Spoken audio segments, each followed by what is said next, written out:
Assembly is assigned responsibility for key areas under the 5th schedule of Act Number 40 of 1996, and whereas limitations in legislative authority, regulatory control, and financing continue to affect the THA's ability to fully execute these responsibilities, and whereas since 1977, following the parliamentary motion moved by the Honorable A.N.R. Robinson calling for internal self-government for the people of Tobago, have consistently pursued greater autonomy to manage their own affairs more effectively, and whereas the newly elected government of the Republic of Trinidad and Tobago has pledged improved collaboration with the THA, be it resolved that this Assembly welcomes the commitment and signals its readiness to work with the government to advance Tobago's development.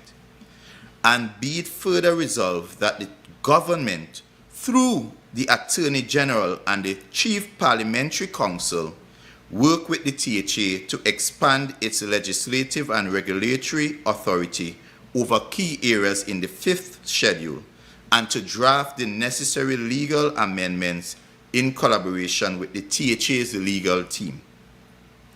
And be it further resolved that the government review all previous versions of the autonomy bills with input from the THA, identify areas of consensus and refinement, and reintroduce the bills in Parliament at the shortest possible period. And be it further resolved that the Chief Secretary transmits this motion and a supporting policy paper to the Prime Minister at the earliest opportunity following its passage. And while this might be well-meaning, sounds pretty decent, and all of that, let me break down this motion plainly for the benefit of your understanding. The motion now before the Assembly gives the Cabinet in Port of Spain the power to draft changes to the THA Act with absolutely no requirement to consult with you, the people of Tobago. No public meetings and no obligation to return to Tobagonians for its approval. Mr. Farley Augustine, this is the same man who once blasted the autonomy bills for lacking consultation. You would recall he even accused others of being dictatorial, and he even wrote to the Prime Minister then and the opposition leader then, asking them to reject the bills. But this same Farley Chavez Augustine is now pushing a process that is even worse. He is doing exactly what he condemned. You will recall that he told Tobagonians, post the failure of those bills, that he would set up a committee to consult with you, the people. As far as I recall, the committee was appointed, but the question we all have to ask ourselves is this: where is the committee? And has that committee consulted with any one of us? I know in the electoral district of Darrell Spring Wim, there has been no such consultation. And therefore, on a matter that is so important to the well-being of the average Tobagonian, I am asking you today, fellow Tobagonians, whether you are comfortable with a process that excludes your input, that denies you the right to have a say as to what the autonomy, your right to self-determination should be. So we had no meeting, no report, not a word, only to be surprised by this motion which now seeks to take away the autonomy from the THA and cede that autonomy to his friends in Port of Spain and the cabinet. This is not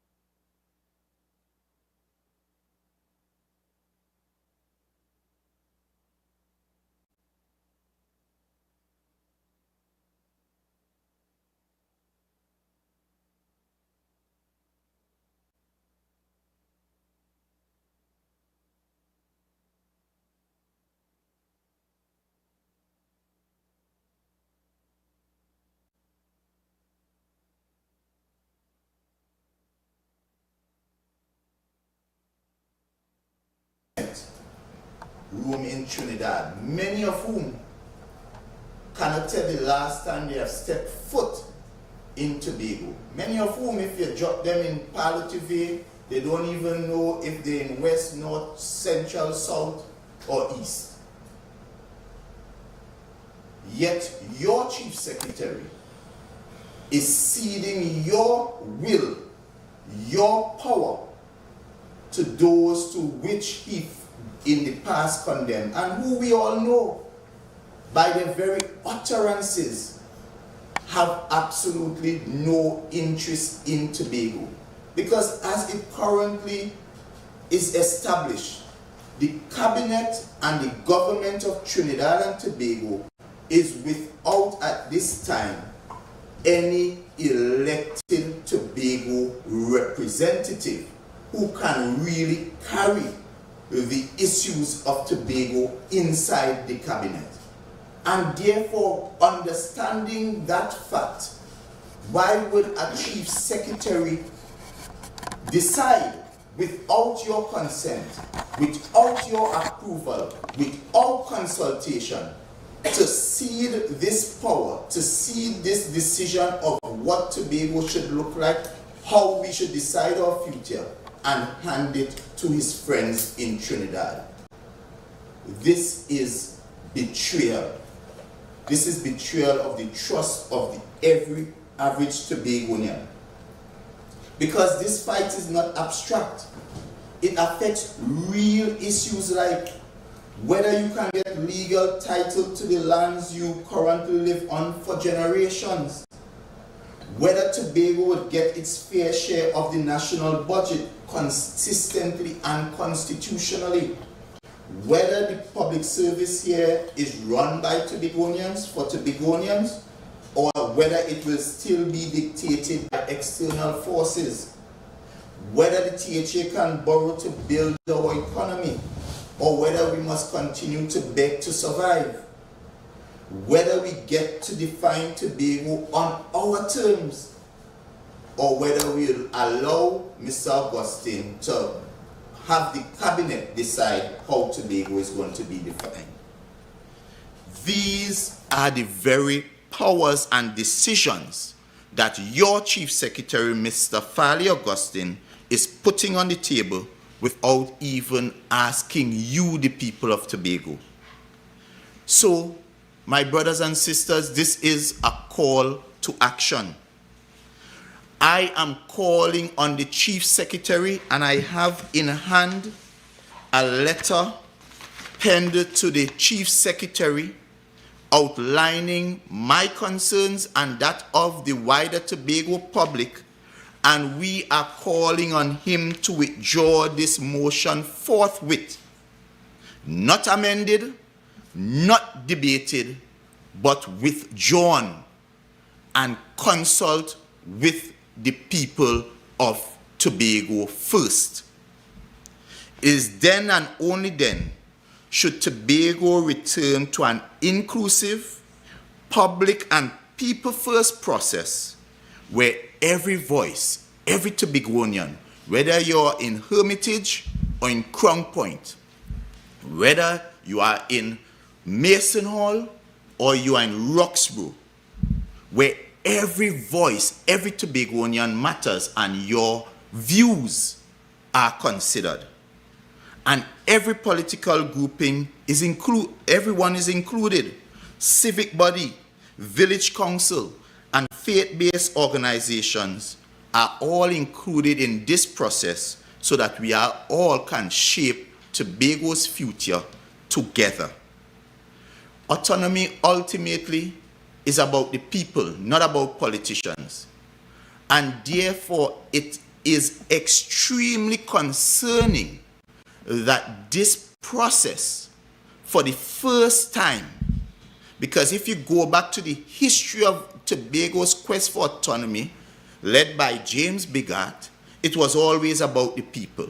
And even when Dr. Winston Murray and former Prime Minister and President Ian R. Robinson picked up the mantle and ran with it in 1977, again it was about the people. When Mr. Hochoy Charles again ran with it in 1996, got the amendments, again it was all about consulting with the people of Tobago and the people of Tobago having a say. And finally, those bills that were rejected based on Farley's intervention, those bills also involved widespread consultation with, for, and included all the people of Tobago. So then why, in this version, in this process, why is Farley Chavez Augustine attempting to exclude you, the people of Tobago? And my conclusion is, this is nothing more than a continued sellout of Tobago. And we all, the call to action is that today, as I write to all the fellow political parties that would have participated in the general election, I am penning also a letter to every political interest group, all our civic groups, all our chambers, our business chambers, our youth organizations, to join this call on the Honorable Chief Secretary to withdraw this motion and come to the table and include all of Tobago in any formal discussion that deals with the autonomy, deals with the future of the average Tobagonian going forward. So members of the media, it is in this context that I've called this press conference this morning to alert the Tobago public as to the very selfish, deceptive, and dangerous actions of the Honorable Chief Secretary, acting perhaps on his own self-interest, as has been the case continuously, where he criticized the process that included consultation, and he's now embarking on a process that involves no consultation. And that to me is the highest essence of hypocrisy. So on this notion, on this issue, and on this call for action, for one, the Chief Secretary to forthwith withdraw the motion. Two, to initiate a process that includes all the political interests, the civic groups, the youth organizations, faith-based organizations, and a wide cross-section of Tobagonians. And three, to call on these groups to raise their voices in support of the call for the Chief Secretary to abandon this very selfish, self-centered, self-serving process. On this matter, I take any questions, if so, available. So I'm watching a motion here, and it says in part that the government to review all previous versions of the autonomy bill with input from the THA, right? What I'm asking is, I know over the years, the question about Tobago's autonomy has come forward, etc., so many views have, the persons, in terms of the various officials, have gone through the length and breadth of Tobago with various comments, versions, all of that. Some persons have since died with respect to this process. Do you think it's fair for the people of Tobago again to go through this whole consultation situation when the Chief Secretary in his motion is saying that look at all the versions, and all the versions will also include under former Chief Secretary Pochoy Charles and also Orville London. So it's in part, it can look like all of the people of Tobago in terms of their input, because according to the Chief Secretary's motion, he has stated all the various versions. Are you not satisfied with that? Well, you see, Liz, those who fail to appreciate their history is destined to repeat it. And if you recall, this was the very same pathway that the former UNC government attempted to utilize in passing a bill for Tobago's autonomy in 2013, 2 weeks before the Tobago House of Assembly election in 2013. And if you look at the timeline, this is again the very failed pathway where they basically adopted bills, looked at bills. I think Anselm Richards was part of that committee. And then you remember they had the green paper and the white paper, and that was rushed through the parliament. And of course, the PNM, standing on principle, did not support that process because it denied Tobagonians a meaningful input in shaping their destiny. And again, this very process denies Tobagonians, especially young Tobagonians, because you would recall and appreciate that this current process does not, this process does not include input from Tobagonians who were at last 10 years, were probably 15 years or so. They are now adults and they are now wanting to contribute to what the future of Tobago should look like, and they would want to have a say. And therefore, we also have to ask ourselves, the views and the desires of the average Tobagonian 10 years ago perhaps would have changed, and therefore this is why it is important that you have to come back to the people and see if they still want these very things that are in those bills, because some of them, as you rightfully pointed out, is as old as since 1977. And therefore, we have to ask ourselves if those sort of point of views as to autonomy for Tobago is still relevant in 2025, especially when you're dealing with new geopolitical issues. You have all kind of different considerations and all kind of different iterations, because some people are advocating still for federalism. Some people believe in the unitary state based on where the world is going. More and more states are consolidating.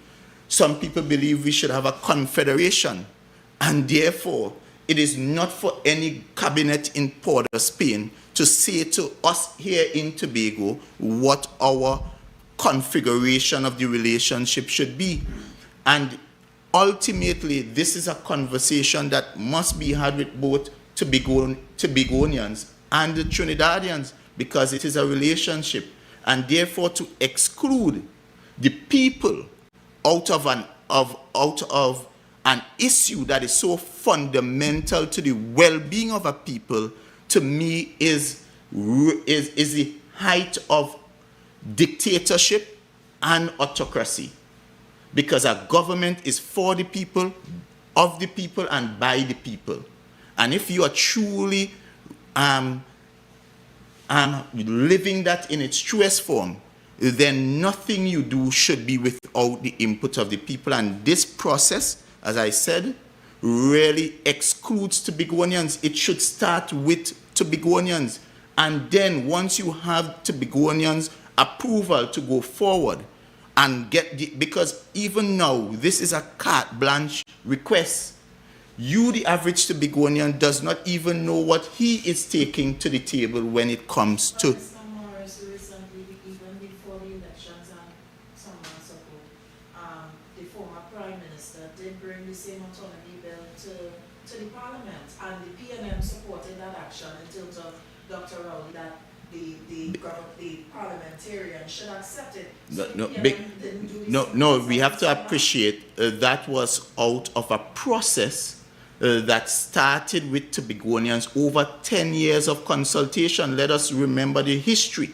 That history started with the consultations, the forum of political parties, which was not a PNM process. It was a Tobago process involving all the political institutions, going throughout the length and breadth of Tobago, having this final consensus on the autonomy positions. That position was brought by Mr. London to the THA, not as a motion, but as a bill. That bill was approved in the Tobago House of Assembly, transmitted to the cabinet. The cabinet at that time did not add, took it hook, line, and sinker, did not add a comma, full stop, or exclamation, sent it to the Parliament. The Parliament agreed to send it to a JSC. The JSC did its work, and out of that work came two bills. Those were the two bills that came to the Parliament for debate and a vote. And it is the very Chief Secretary, after all that process, said to the parliamentarians, reject the bills. And he rejected it, one of the fundamental issues that he highlighted. And this was said after his post briefing after the bills failed, was that there was not sufficient, or there was not enough consultations with the people of Tobago. So how could that be your position as advance for rejecting the bills and now turn around and promote a process that does not even include any form of consultation? That is hypocrisy. And it is, and I want to say this because the issue of autonomy has been a political football, and the PNM's position is this: we support autonomy for Tobago. In fact, the records of the Parliament and the Hansard which show when those bills came, understanding our position was they are not perfect, but it provided Tobago with significant improvements, such as the ability to make laws for the good governance of the island, and a guaranteed budgetary allocation of 6.8%, which would have given us $1.5 billion on average in additional funding to treat with the development of Tobago, the ability to borrow without the minister or the cabinet having cannot reasonably withhold that ability. That is what it was offering, and we voted in support of it. It was Mr. Augustine who told the parliamentarians 5 minutes or so via a WhatsApp, via an aid memoir, to reject the bills. And what he is attempting to do here, if you read the motion carefully, it is not even as far as having the far-reaching constitutional changes as is required to effect real autonomy. He is simply asking for amendments to the current THA Act, which is less than what the very bills that he rejected was offering. I want Tobagonians to understand. The Chief Secretary is underselling Tobago's autonomy. He was the one who said he don't want no half a loaf. He wanted the full bread, the full loaf. And today he's giving Tobago less than half. And the question we have to ask ourselves is this: what is this real underhand dealing? What is this thing? What is this sellout? What is this sellout? I have my suspicions, but it's clear that Tobago is being betrayed and Tobago is being sold out by the Honorable Chief Secretary, Mr. Farley Chavez Augustine, because I'm not even too sure if he consulted his own colleagues in his executive, because you will recall, we had a process in the House where we all agreed that we would work in the best interest of Tobago as Tobagonians, THA representatives all, to go down to Trinidad and have the very transparent discussions and negotiations with all the members of Parliament, both the government, opposition, independent senators, government senators, opposition senators. And that, to me, would have allowed for a process that where would have been in a position to sit down and hash out the areas that we absolutely need to have what Tobago wants and the areas we can compromise. And the Chief Secretary disregarded that process. So I want Tobagonians to appreciate and understand this is simply the PNM and I as minority at Tobagonian First raising serious concerns with this process that really eliminates the voices of the average Tobagonian to have a say in what autonomy should be for Tobago and the island.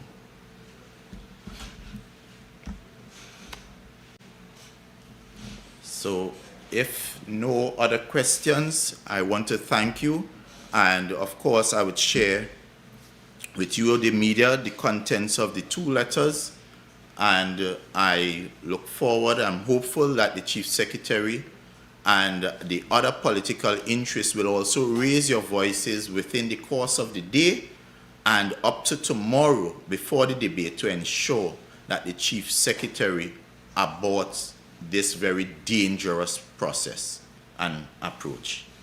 Thank you so much. Thank you for the time.